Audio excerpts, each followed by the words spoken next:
Hello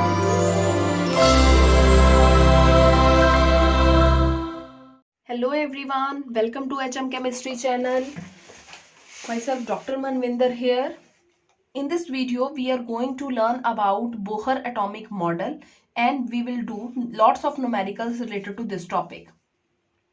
पहले इसकी दो टॉपिक इस एटॉमिक स्ट्रक्चर की दो वीडियोस मैंने अपलोड कर दी हैं और this is the third lecture of atomic structure. Video शुरू करने से पहले अगर आपने चैनल को सब्सक्राइब नहीं किया तो प्लीज चैनल को सब्सक्राइब कर लें और अगर आपको ये वीडियो अच्छी लगती है तो प्लीज कमेंट में जरूर बताया करें कि आपको समझ आ रहा है, ये कैसा फील कर रहे हो पढ़ के आप. चलिए जी स्टार्ट करते हैं. जो बोहर एटॉमिक मॉडल था that came into the light after the failure of Rutherford. Rutherford model fail होने के बाद जो तीसरा मॉडल आया था that is Bohr atomic model. और नील बोहर जो था that is the scientist who gave Bohr atomic model in 1913. 1913 में ये मॉडल हमें मिला था. और बोहर की जो थ्योरी थी, ठीक है, जो पोस्टुलेट्स आए ये एप्लीकेबल हैं सिर्फ hydrogen and hydrogen like atoms के लिए. ये याद रखना है आपने. कहीं पे भी कोई न्यूमेरिकल में कोई और एटम आपको दे दिया जाता है या कोई न्यूमेरिकल में आ जाता है तो ध्यान रखना है सिर्फ हाइड्रोजन या हाइड्रोजन लाइक एटम्स के लिए ही ये एप्लीकेबल है और किसी के लिए एप्लीकेबल नहीं है. यही इसका ड्रॉबैक था. एक दो ड्रॉबैक और थे तभी ये रिजेक्ट हो गया था. बट इसने बहुत सारी चीजों को सेट कर दिया जिसके बेस में आगे बड़ी अच्छी अच्छी डिस्कवरीज और हो गई. चलिए जी, बोहर ने बताया कि हमारे पास जो न्यूक्लियस है वो कहाँ पे है, सेंटर में. कहाँ पे है, कहते हैं कि जो न्यूक्लियस है वो एटम के सेंटर में होगा जिसके अंदर न्यूट्रॉन एंड प्रोटॉन प्रेजेंट होते हैं. और इलेक्ट्रॉन कहाँ घूमते हैं, एक डेफिनेट पाथ पे जिसको बोलते हैं ऑर्बिट. क्या बोलते हैं, ऑर्बिट. अब पिछले वाले मॉडल में हमने कहा था कि इलेक्ट्रॉन पे नेगेटिव चार्ज है, इसके ऊपर क्या है, पॉजिटिव चार्ज. ये ऐसा क्यों नहीं होता कि ये इसके बीच में ही गिर जाए. ठीक है, बहुत इंपॉर्टेंट क्वेश्चन है +1 2 का ये, कि ये अपोजिट चार्ज है, एक दूसरे को अट्रैक्ट करे और ये बीच में बिल्कुल न्यूक्लियस के पास आ जाए. ऐसा क्यों नहीं होता. तो बोहर ने ये बताया कि इलेक्ट्रॉन घूमता तो गोल गोल ही है वैसे ही ऑर्बिट में, बट ये कभी भी ऐसा नहीं होता कि न्यूक्लियस के पास आ जाएगा या उसमें गिर जाएगा. क्यों, क्योंकि this path is balanced bye centrifugal force. यहाँ एक सेंट्रीफ्यूगल फोर्स है जो उसको गोल गोल घुमा रही है और इसकी वजह से ये बिल्कुल अपने पाथ पे स्टिक रहता है. ठीक है, और इलेक्ट्रॉन मान लो this is the first electron, this is the second electron, और भी होंगे. तो ऐसा नहीं होगा कि अपनी मर्जी से ये इलेक्ट्रॉन यहाँ पे आ जाए या यहाँ पे चला जाए या यहाँ पे चला जाए. जहां पे जिस ऑर्बिट में, जैसे ये के शेल है, फिर एल होगा, फिर एम होगा, फिर एन होगा, पता होगा आपको. ठीक है, तो ऐसे ऐसे ये शेल होते हैं आसपास, ऑर्बिट बोलते हैं इसको. तो जो के में है वो के में ही रहेगा, जो एल में घूम रहा है that is revolve in the L, और जो एम पे है वो एम में ही रहेगा. वाई, अनटिल और unless they take energy. Energy या तो लूज करे या गेन करे, उसी से ही क्या होगा, हमारे पास इलेक्ट्रॉन की पोजीशन को चेंज किया जा सकता है. अदरवाइज कभी भी इलेक्ट्रॉन अपना ऑर्बिट नहीं छोड़ते. ठीक है, तो ये चीज ध्यान रखने वाली है. फोर्थ जो पॉइंट है मेन, वो ध्यान रखना है आपने ये कि कोई भी अगर चार्ज स्पीसीज है हमारे पास जो चार्ज में है, जिसके ऊपर जैसे यहाँ पे नेगेटिव चार्ज है और वो घूम रहा है सर्कल में, they possess angular momentum which is integral multiple of h by 2 pi. h by 2 pi. Integral का मल्टीपल का मतलब है जैसे n की वैल्यू हो सकती है 1 2 3 4 5 एक्सेट्रा. ये नहीं होगा कि 1.5 2.5 3.5, ऐसा कुछ नहीं होगा. तो एंगुलर मोमेंटम को j से लिखा, it is equal to mvr which is equal to nh upon 2 pi, जहां पे n की वैल्यू 1 2 3 एंड सो ऑन कितनी भी हो सकती है. Very important. अब यहां से न्यूमेरिकल बनता है. ठीक है, अब देखो जो फ्रीक्वेंसी है रेडिएशन की. ठीक है, मान लो कि इलेक्ट्रॉन कोई एनर्जी लेता है या एमिट करता है, तो उस एनर्जी की ऑब्वियसली कोई ना कोई फ्रीक्वेंसी होगी. तो frequency of the radiation emitted और absorb is mu equal to delta E upon H which is equal to E2 - E1 upon H. देखिए E1 है energy of lower state, E2 है एनर्जी ऑफ हायर स्टेट। मान लो पहले वाला electron energy absorb करता है और वो एब्जॉर्ब करके हायर शेल में चला जाता है, ठीक है। तो हायर वाले की एनर्जी माइनस पहले वाले की एनर्जी डिवाइडेड दिस, तो दिस इज द फॉर्मूला। चलिए देखिए, ये हमारे पास ऑर्बिट है, I write n equal to 1, n equal to 2, ये न्यूक्लियस है, ठीक है। इलेक्ट्रॉन को यहाँ पे प्रेजेंट है, तो इलेक्ट्रॉन यहाँ पे भी आ सकता है, यहाँ पे भी जा सकता है। हमेशा जो n1 है, मींस जो आप k लेते हो पहला शेल, k वाला n equal to 1, it is ground state, हमेशा ग्राउंड स्टेट होगी और इसकी एनर्जी सबसे कम होती है, सबसे कम होगी। एक्साइटेड स्टेट क्या होगी, जब वो 1 से 2 में जाए, 2 से 3 में जाए, या 4 में, 5 में, 6 में, 7 में, एनी लेवल, तो एक लेवल ना हो, एक से ऊपर कोई भी नंबर हो, दैट इज एक्साइटेड लेवल, और उनकी एनर्जी ज्यादा होती है, तभी इसको एनर्जी को लेना पड़ता है, और तो ही इलेक्ट्रॉन एक जगह से दूसरी जगह तक शिफ्ट हो पाएगा, ठीक है। तभी एनर्जी का डिफरेंस क्या लिखते हैं हम, E2 माइनस E1, क्योंकि E2 हमेशा ज्यादा होती है, E1 बेचारा ग्राउंड लेवल पे है, तो इसकी एनर्जी कम होगी। बोहर के मॉडल से हमें क्या क्या चीजें मिली, एक बार शॉर्टकट में देखो। इससे हम कैलकुलेट कर सकते थे इसकी एनर्जी, कि इलेक्ट्रॉन जो पड़ा है उसके पास कितनी एनर्जी है, ठीक है। उसके बाद इसकी हम रेडियस को काउंट देख सकते थे, इसकी वेलोसिटी काउंट कर सकते थे कि ये जो है इलेक्ट्रॉन किस वेलोसिटी से घूम रहा है। तो दिस इज ऑल, मतलब इसने 4-5 फॉर्मूलाज दिए जिससे आप ये सारी चीजों को कैलकुलेट कर सकते हो। देखिए, first one is the radius calculation. Radius का फॉर्मूला जो बोहर ने दिया, that is R equal to 0.529 n square upon Z angstrom, 0.529 n square upon Z, ठीक है। n तो हो गया कि 1 लेवल है, 2 लेवल है, 3 लेवल है, 4 लेवल है, एक्सेट्रा, और Z हो गया उसका एटॉमिक नंबर, क्या हो गया उसका एटॉमिक नंबर। और ये एक्सप्रेशन आया कहां से, इस वाले फॉर्मूला से। देखो R is equal to h square upon 4 pi square me square into n square upon Z। Bohr ने पहले ये वाला फॉर्मूला दिया, इसको जब आप सॉल्व करोगे, क्योंकि पाई कांस्टेंट है, ठीक है, बाई 7, ठीक है, 22/7 से आप कर देते हो इसकी वैल्यू को पुट। h जो है दैट इज प्लैंक कांस्टेंट, ये भी कांस्टेंट है, तो इस सभी को जब आप सॉल्व करोगे तो आपके पास 0.529 आ जाएगा, ठीक है, n square upon z। It means जो r है that is proportional to n square upon z value, ठीक है।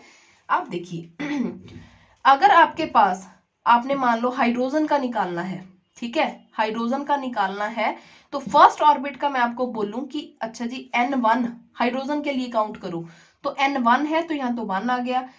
z कितना होता है हाइड्रोजन के लिए, 1 होता है, तो आपके पास r की वैल्यू कितनी आ जाएगी, 0.529, कितनी आ जाएगी, 0.529, क्योंकि ये दोनों वैल्यूज 1 हो जाएंगी हाइड्रोजन के लिए, n1 के केस में।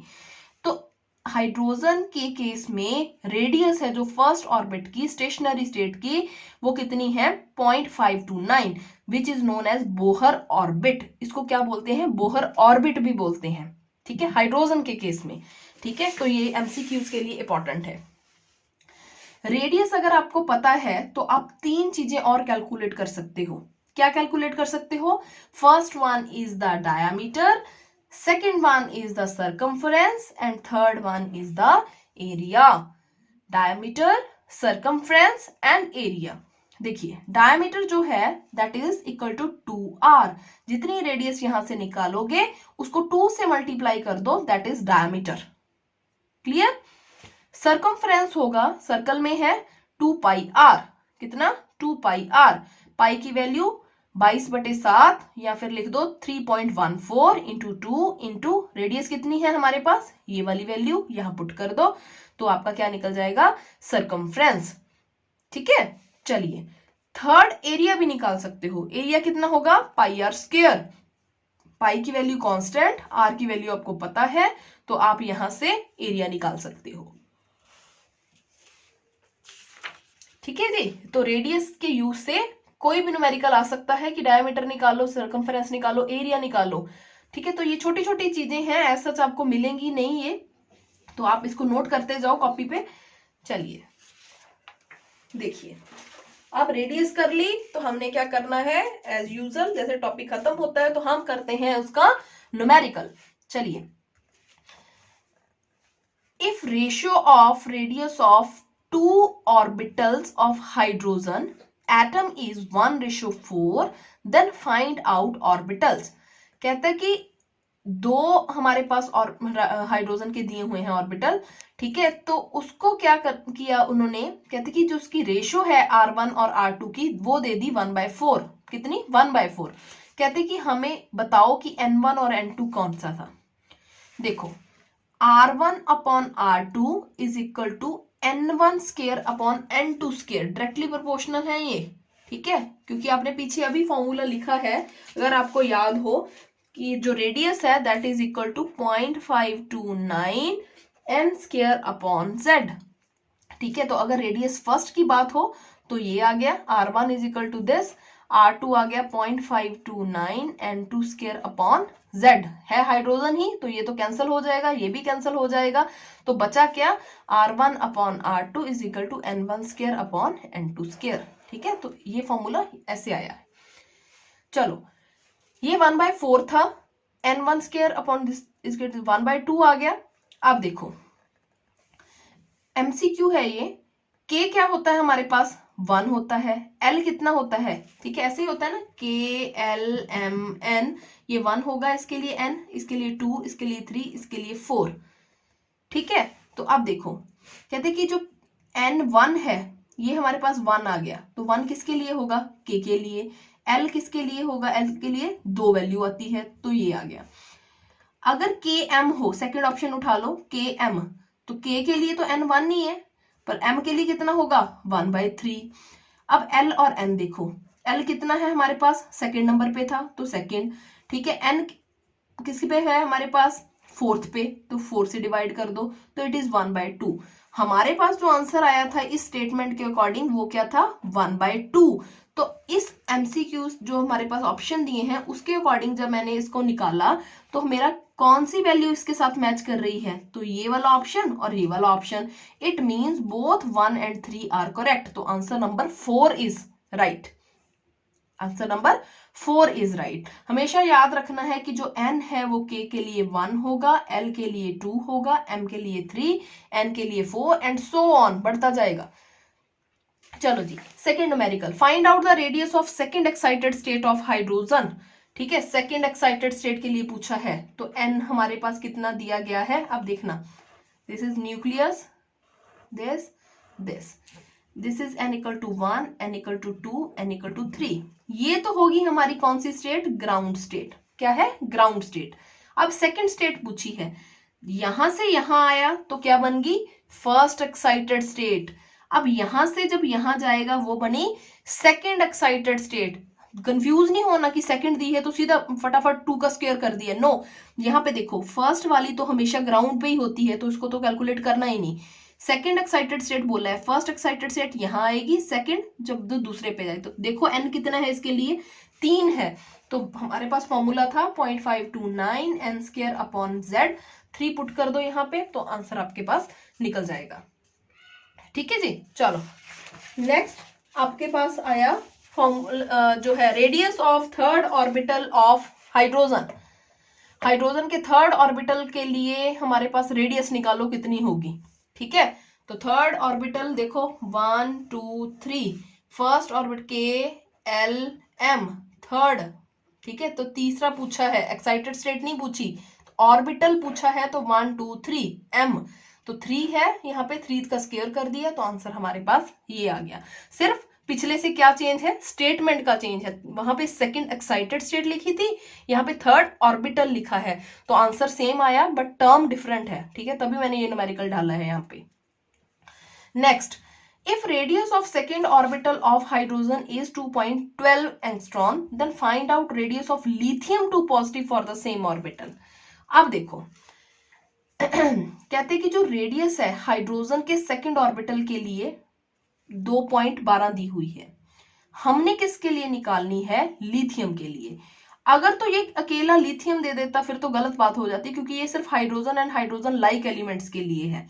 अब लिथियम में भी इसने 2 पॉजिटिव चार्ज दे दिया, इट मींस ये हाइड्रोजन लाइक बन गया। अब 2 इलेक्ट्रॉन इसने निकाल दिए यहां से।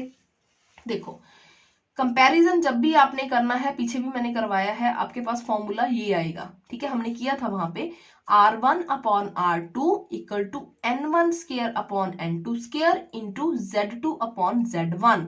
वहां पे हाइड्रोजन था तो Z मैंने पीछे कैंसिल कर दिया था, सिर्फ यही फॉर्मूला यूज किया था। पर कंपैरिजन जब भी 2 एटम्स का करना है तो ये फॉर्मूला से करोगे। अब पहले का हमें दिया हुआ है 2.12 रेडियस दी हुई है ना, R2 लिथियम के लिए निकालनी है इक्वल टू, ये N1 क्या था, सेकंड ऑर्बिटल, तो 2 आएगा, ठीक है। सेकंड ऑर्बिटल, एक्साइटेड स्टेट नहीं लिखी भी, कंफ्यूज नहीं होना आपने, ठीक है। तो फर्स्ट सेकंड ऑर्बिटल के लिए N कितना है, 2। लिथियम के भी सेम ऑर्बिटल का पूछा है तो हम यहां पे भी क्या करेंगे, 2 स्क्वायर। लिथियम का जो Z है Z2 वो लिथियम के लिए है, Z1 हम ले रहे हैं हाइड्रोजन के लिए, R2 R1 ये लिख लिया मैंने। अब Z2 लिथियम के लिए कितना है, इसका नंबर 3 अपॉन Z1 कितना होगा, हाइड्रोजन का कितना होता है 1। तो जब आपने यहां से कैलकुलेट किया तो आपके पास आंसर आया 0.706 एंगस्ट्रॉन, ठीक है। तो ये हमारे पास कंपैरिजन वाला मेथड हो गया कि ऐसा करना है। चलो ठीक है, तो this is all about the radius, ठीक है। ऐसे न्यूमेरिकल्स आ सकते हैं आपको। चलिए नेक्स्ट जो उसने कैलकुलेट किया, it is calculation of velocity. Velocity के लिए उसने हमारे पास फॉर्मूला दिया, that is v equal to 2.18 into 10⁶ into z upon n। n वही ऑर्बिटल, ठीक है, पहला है 1 है 2 है 3 है 4 है ऑर्बिटल नंबर, ठीक है। तो z upon n is equal to m by m per second, ठीक है जी। तो वेलोसिटी का फॉर्मूला है 2.18 10⁶ z upon n। n orbit है, ठीक है, सॉरी मेरी एक दो जगह पे शायद मैंने ऑर्बिटल बोल दिया इसको, ठीक है, ये ऑर्बिट है, ठीक है, जिसमें ये सर्कुलर पाथ में घूमता है, कि ये फर्स्ट ऑर्बिट में है, सेकंड में है, थर्ड में है। अब जो हमारे पास ऑर्बिटल वाली टर्म होती है वो आगे क्वांटम मैकेनिकल मॉडल में आएगी आपको, that is related to psi, ठीक है। तो n है जो बोहर के तक हमारे पास ऑर्बिट है, ध्यान रखना है आपने। जब आपने वेलोसिटी का कंपैरिजन करना है 2 एटम्स का तो सेम, क्योंकि देखो velocity is directly proportional to z, तो v1 equal v1 upon v2 किसके बराबर होगा, z1 upon z2 into n2 upon n1। यहीं से देख लो कि जो v है हमारे पास, देखो बेसिकली डायरेक्टली प्रोपोर्शनल है z अपॉन n के, ठीक है। तो v1 कितना बना, z1 अपॉन n1 की, ठीक है। तो v2 directly proportional to z2 upon n2, दोनों को डिवाइड कर दो, v1 upon v2 equal to आ गया z1 अपॉन z2, n2 ऊपर चला जाएगा, n2 अपॉन n1। तो ऐसे बन जाता है ये फॉर्मूला, ठीक है।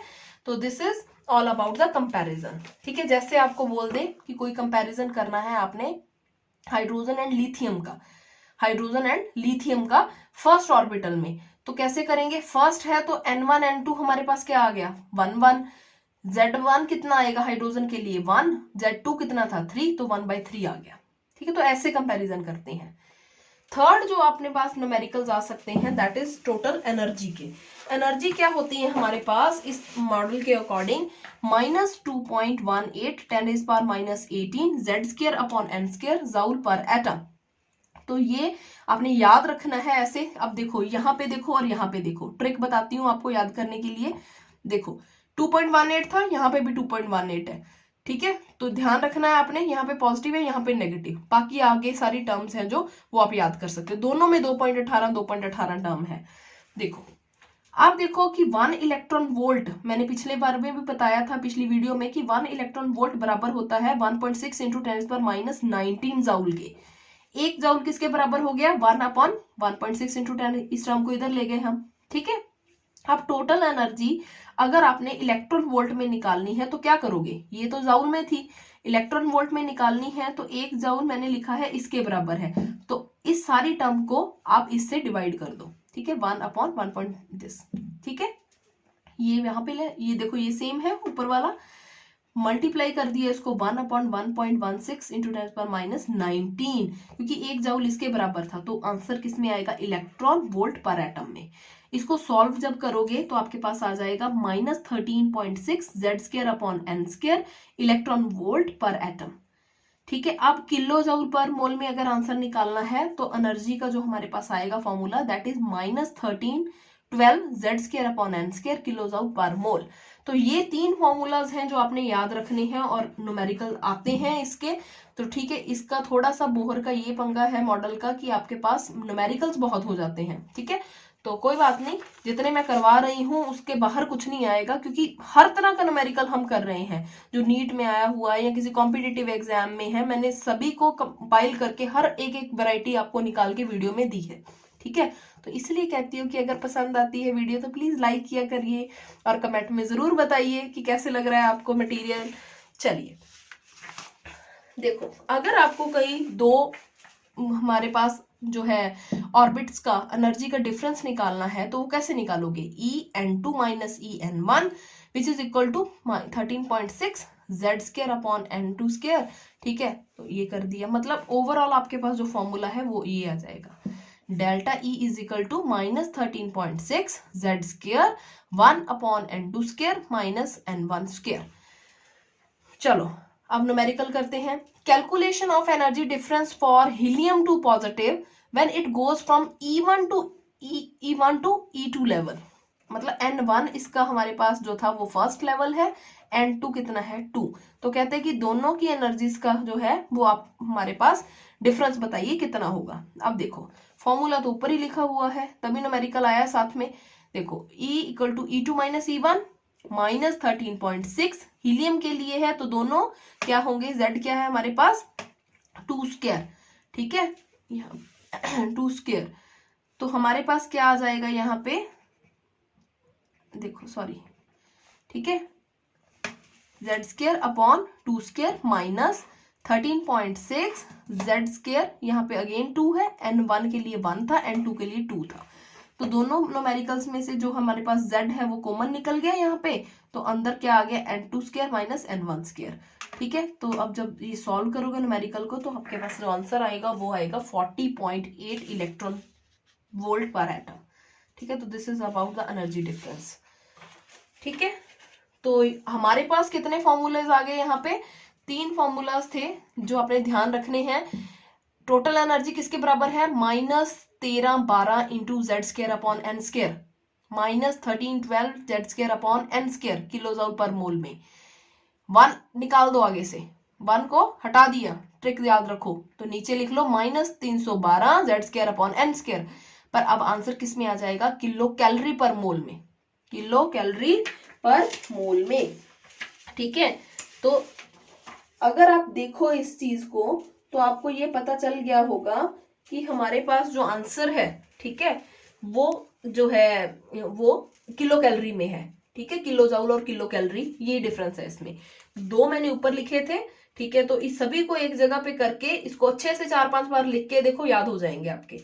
अब फॉर्मूला ध्यान से देखो, इसका एनर्जी है जो वो जेड स्क्वायर के डायरेक्टली प्रोपोर्शनल है, इसके इनवर्सली प्रोपोर्शनल है, तो total energy Z square upon N square के प्रोपोर्शनल होगी। ठीक है, आप देखो E3 जो है हमने निकालनी है for beryllium 3 positive in electron volt. Energy calculate करो थर्ड ऑर्बिट के लिए बेरिलियम 3 पॉजिटिव केस में, और होना चाहिए वो इलेक्ट्रॉन वोल्ट में। तो इलेक्ट्रॉन वोल्ट का फॉर्मूला मैंने आपको बताया हुआ है, क्या है हमारे पास एनर्जी का इलेक्ट्रॉन वोल्ट का formula 13.6 Z square upon N square electron volt per atom. ठीक है, ये फॉर्मूला था, तो इसको भी याद करना है अपने साथ में। ठीक है, देखो 13.6 बेरिलियम के केस में Z कितना है, एटॉमिक नंबर कितना है 4 स्क्वायर, N क्या आएगा, थर्ड लेवल की बात कर रहा है तो 3 स्क्वायर। तो आंसर हमारा यहां से सॉल्व कर लेना, ये अपने आप करना है आपने। ठीक है, कैलकुलेट E2 लिथियम 2 पॉजिटिव के लिए किलो जूल पर मोल में इसका आंसर निकालो, किलो जूल पर मोल में। ठीक है, एक और करके देखो, किलो कैलोरी पर मोल में भी इसका आंसर बताओ मेरे को क्या आएगा, तो ये करो खुद। ठीक है, जैसे न्यूमेरिकल दिए हैं तो किसी भी यूनिट में आप निकाल सकते हो, तभी आपके लिए इजी वे में लिख दिया, पहले ही लिख के बता दिया आपको कि ये यूनिट है और ये सीधे फॉर्मूले लिखेंगे। ठीक है, आपका टाइम ना वेस्ट हो वहां पे एग्जाम में। चलिए, if energy of second orbital of hydrogen is -328 kilojoule per mole then calculate the energy of fourth orbital। Second orbital की दी हुई है हमें एनर्जी, हमें निकालनी है फोर्थ ऑर्बिटल की। एटम क्या है, हाइड्रोजन। तो कंपैरिजन के लिए हम क्या करते थे, E1 अपॉन E2, ठीक है, इक्वल टू ये करना। अब देखो यहाँ पे एनर्जीज का डिफरेंस निकालना है। E2 के लिए कितनी एनर्जी आएगी, -1312, क्योंकि किलो जूल की बात हो रही है। Z कितना है हाइड्रोजन के लिए, 1 n स्क्वायर, n कितना आएगा, सेकंड ऑर्बिट की बात हो रही है तो 2 स्क्वायर, तो ये तो हो गया E2। अब निकालो E4, E4 के लिए कितना आएगा, -1312, 1 स्क्वायर अपॉन 4 स्क्वायर। अब इसने पूछा है हमें कंपैरिजन, कंपैरिजन में हम हमेशा क्या करते हैं, डिवाइड, तो दोनों को डिवाइड इसलिए किया है, तो यहां से E4 की वैल्यू आपसे निकल जाएगी। तो दिस इज ऑल अबाउट कि एनर्जीज किस किस टर्म्स में आप निकाल सकते हो। और एक बड़ी इंपॉर्टेंट चीज कि जो टोटल एनर्जी है वो हमारे पास पोटेंशियल एनर्जी का हाफ होती है, TE equal to potential energy divided by 2, और it is equal to kinetic energy, but हमारे पास जो इन दोनों का साइन है वो डिफरेंट आएगा, यहाँ पे नेगेटिव होता है। तो this is all about 5 formulas जिसको आपने याद करना है और एनर्जी कैलकुलेट कर सकते हो, ठीक है। चलो जी, अब जो है एटॉमिक स्पेक्ट्रम की बात हो रही है। एटॉमिक स्पेक्ट्रम हमारे पास 3 टाइप का हो सकता है, Amazon spectrum, absorption spectrum and molecular spectrum. और जो अमेजन स्पेक्ट्रम है हमारा, ठीक है, that is continuous and line spectrum, ठीक है। अमेजन किसके है आगे इसकी type, continuous and line spectrum. Absorption और मॉलिक्यूलर की कोई टाइप नहीं है। अब स्पेक्ट्रम होता क्या है, स्पेक्ट्रम बेसिकली क्या चीज है, बड़ी बच्चों को इसमें स्पेक्ट्रोस्कोपी में मेरे स्टूडेंट्स को पिछली बार बड़ी प्रॉब्लम आई, बड़ी मुश्किल से उनको ये टॉपिक क्लियर करवाए, यूवी, IR, मॉसबेयर वगैरह। तो देखो सिंपल लैंग्वेज में अपन अगर देखें कि स्पेक्ट्रा होता क्या है, कि कोई भी अगर चीज है, सपोज ये है, इसने कुछ अमाउंट ऑफ रेडिएशन एब्जॉर्ब कर ली, अगर वो एब्जॉर्प्शन की बात करो तो वो आप देखोगे एब्जॉर्प्शन स्पेक्ट्रम। अगर वो कोई चीज को एमिट कर रही है, रेडिएशंस को एमिट कर रही है, दैट इज अमेजन स्पेक्ट्रा। उस एमिशन लाइट को आप देख रहे हो तो अमेजन स्पेक्ट्रा होगा। अगर कोई मॉलिक्यूल है वो आप स्टडी कर रहे हो तो दैट इज मॉलिक्यूलर स्पेक्ट्रा। यहाँ एटम्स की बात हो रही है, यहाँ मॉलिक्यूल की बात हो रही है, ठीक है। अब देखो अमेजन स्पेक्ट्रा भी आपके पास 2 टाइप का है आगे, continuous Amazon spectra and line Amazon spectra. जब हमारे पास मान लो आप सनलाइट है या कोई ग्लोइंग हीट है या कोई फ्लोरेसेंट सब्सटेंस है या कोई टंगस्टन आप बल्ब ले रहे हो, ठीक है, उसमें से लाइट पास करके आप स्पेक्ट्रम को एनालाइज करो, तो अगर आप देखोगे तो हमारे पास कॉन्टिन्यूस बैंड बनते हैं अलग अलग कलर के, that's why spectrum is continuous. Line spectra क्या होता है, जब आप गैस फेस लेते हो, क्या लिया हमने, गैस फेस। गैस फेस में आपने क्या किया कि जो अमेजन हुई लाइट की उसको आपने स्टडी किया, पर उसका स्पेक्ट्रम जो है वो कॉन्टिन्यूस नहीं आता, जैसे ये था, वो हमारे पास क्या होता है, बीच बीच में उसके कुछ डार्क लाइंस आ जाती हैं, जैसे ये है हमारे पास, तो बीच बीच में कुछ डार्क लाइंस आ जाएंगी इसके, बिल्कुल कॉन्टिन्यूस नहीं होगा ये, ठीक है। तो this is line spectrum. Absorption spectrum है जो, वो क्या होता है, देखो रेडिएशन आई सैंपल से, सब्सटेंस ने उसको एब्जॉर्ब कर लिया, ठीक है, जिसको तो एब्जॉर्ब कर लिया, ठीक है, it absorb radiation of certain wavelength, जिसको एब्जॉर्ब करेगा वो मिस हो गया, तो missing wavelength leave the dark space in bright continuum. अब देखो कहता है कि जो स्पेक्ट्रम है हमारे पास, ठीक है, उसमें से जिस वेवलेंथ की लाइट इसने ले ली वो आपके पास स्पेक्ट्रम में मिसिंग आ जाएगी, ठीक है। तो this is the basic thing about the spectrum. अगली वीडियो में हम पढ़ेंगे हाइड्रोजन का स्पेक्ट्रम और उसके न्यूमेरिकल्स करेंगे, और इसको मैं अच्छे से और डिटेल में करवाऊंगी, अदरवाइज वीडियो लंबी हो जाएगी। तो अगर आपको ये वीडियो पसंद आई तो लाइक का बटन प्लीज प्रेस कर देना और कमेंट करना नहीं भूलना आपने, और चैनल को अगर सब्सक्राइब नहीं किया आपने तो प्लीज सब्सक्राइब कर लें, बेल आइकन को दबा लें, और मेरे को मोटिवेशन देने के लिए कमेंट प्लीज प्लीज प्लीज कर दें, और नई वीडियो में मिलते हैं, बाय बाय।